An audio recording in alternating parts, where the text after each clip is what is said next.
I've known Al for 40 years now, and I'm wondering, would you be willing to share your calling?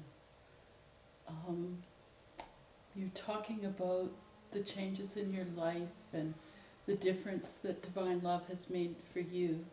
Would you share what it was like when you first received that spiritual calling?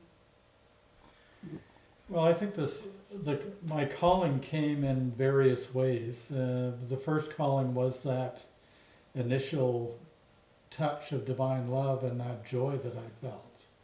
So that called me to what I believe now is the truth, which is the truth of God's love and the veracity of that blessing. It's real. It became a real living part of me.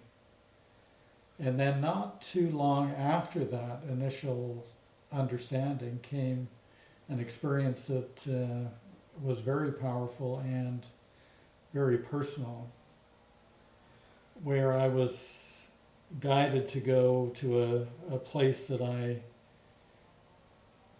have always felt is quite special in the city of Vancouver. It's a domed arboretum And how old in were a you park. then? I was about 20. And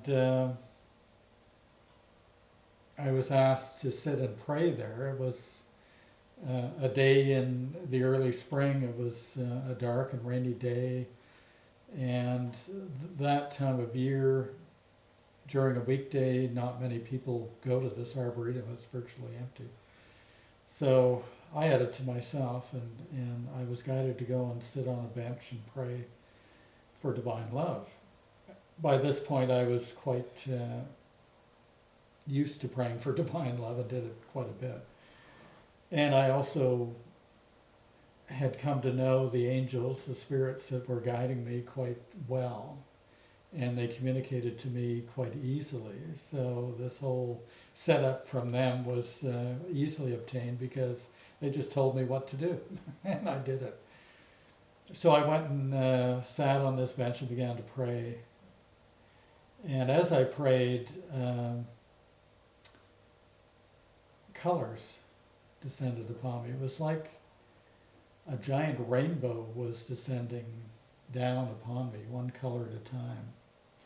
So as each color enveloped me, I could feel it uplifting me and healing me, basically. And there were blues and there were magentas and there were oranges and reds and yellows. And then at the very end there was a wave of gold. And that gold color just was very, very bright. And this uplifted me the most, this gold color. And then I looked within, keep in mind I have my eyes closed, so I'm seeing this psychically. And I looked within the gold color, and there was a figure within the gold color, a figure that appeared, I guess from the chest up. And the face of that figure I knew was Jesus. And I could see into his blue eyes. The rest of him was kind of bedazzled with the intensity of the gold light. But his eyes were very clear, and they looked into me. And he told me that I had a spiritual mission, that I was to teach about divine love, and that I was to be his disciple. I had never thought of myself as even remotely a candidate to be a disciple of Jesus, but here we are being called to do so. And I felt his love. His love was so powerful. And his humility, the strength and power of his humility, and his beauty.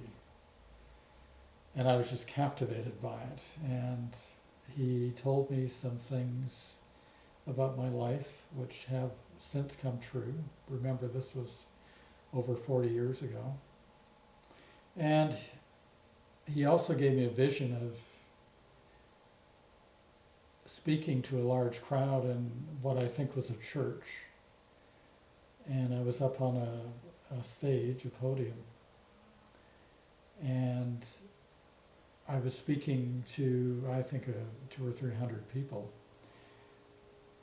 And as I was seeing myself on the stage from the perspective of an audience member, and as I watched myself as this 20-year-old person that I was at the time, I became horrified. I was struck by my appearance, which was more or less as I am today. Certainly wider in girth and less in hair follicles and lined face, and I was a middle-aged man in this vision. So this caused me to lose my concentration and not hear some of the message that Jesus was telling me through this experience, which I could kick myself now, but my vanity at that time was just too powerful and distracted me. Anyway, I did manage to focus back on the vision, and I saw forming above my head was light, and then from that light came a figure, and the figure was of Jesus, and he stood there above my head, his full body, and with his hand clasped like this, and he opened his hand when he was fully materialized, and this light just flashed over the entire crowd. And of course the crowd gasped, and I looked for the source of the light. I looked up, and Jesus then disappeared, and then the vision disappeared. Wow. And as Jesus left me, he left me with this vision and one more phrase. He said, remember, have humility, because these things do not come from you, they come from God. And that was the closing statement. Wow. So here I was, this 20-year-old man of nervous temperament, very shy, seeing a man who was comfortable on stage, speaking to a large crowd, and having gifts which I'd never dreamed of ever possessing.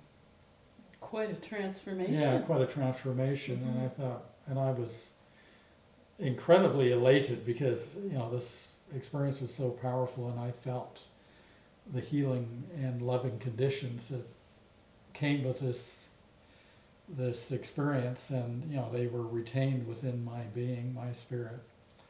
So I had this sense of elation and a sense of bewilderment because it didn't fit with my own image at the time.